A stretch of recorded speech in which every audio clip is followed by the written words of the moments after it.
Okay, so with today being the 36th birthday of the Montego, I thought I'd give you a quick walk round and show you a couple of my cars. So the first one is a 1985 Austin Montego 1.6 HL. It was manufactured within the first year of production of the Montego Estate, which followed about 6 months after the saloon, I believe.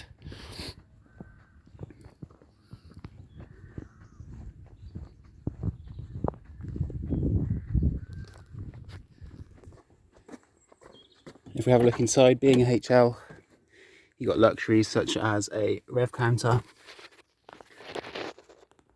plump headrests. This one's got bitter chocolate interior and the exterior colour is Arum White.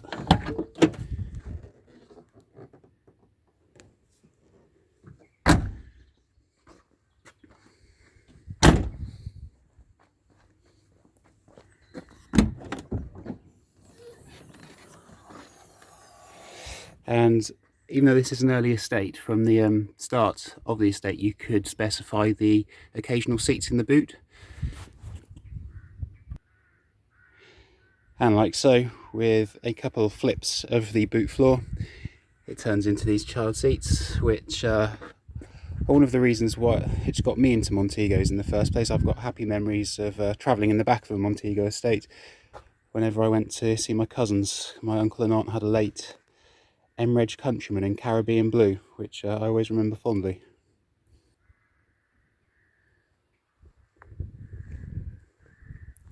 So that's my 1985 Austin Montego 1.6 HL, which I've owned now for about 6 years, I think. I was fortunate in that the previous owner had had it since 1988 and it had been garaged all of its life, so I haven't had to do too much in terms of bodywork. Rear arches obviously like to rust, so got to stay on top of keeping them clean and getting all the salt off the sills as well. Front mud flaps really do help preventing flicking up mud and if you're using the car in the winter, salt onto it. So those are a good option to have fitted. And the second car that I'm riding around in the moment is this 1994 Rover Montego Countryman. Originally it was 2-litre Perkins Premium MDI, and then last year it was converted to a later L series.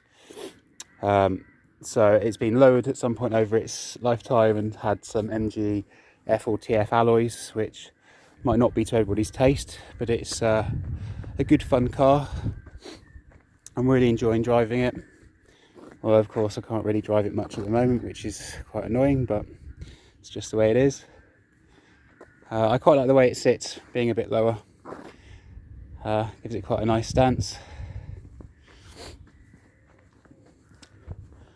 Again, this has got the occasional seats in the boot, but at the moment it's being used to lug some logs around, which I'm waiting to take and drop off to someone once I can actually travel. But they're really capacious, really good vehicles in terms of practicality.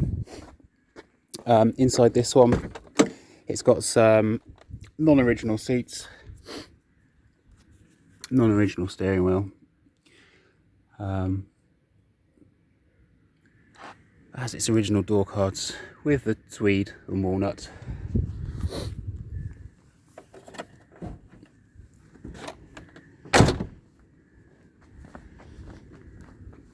Show you under the bonnet.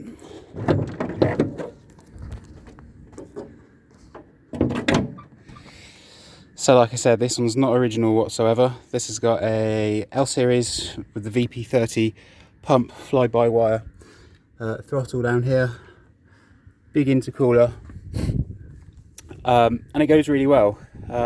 Plans in the short term, in the next month or so, are to install a radiator that fits a bit better. Might put the original one back in and just reroute some of the wiring and the plumbing.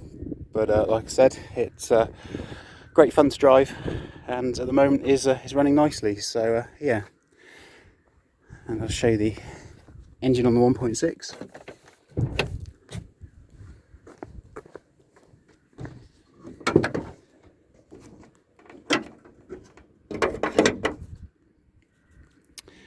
This one's fairly original under here. One thing that you get a problem with quite often on the 1.6 is the overrun fuel cut-off solenoid, which is this one here, which in this case I've just disconnected it, although I have now got a new one to fit.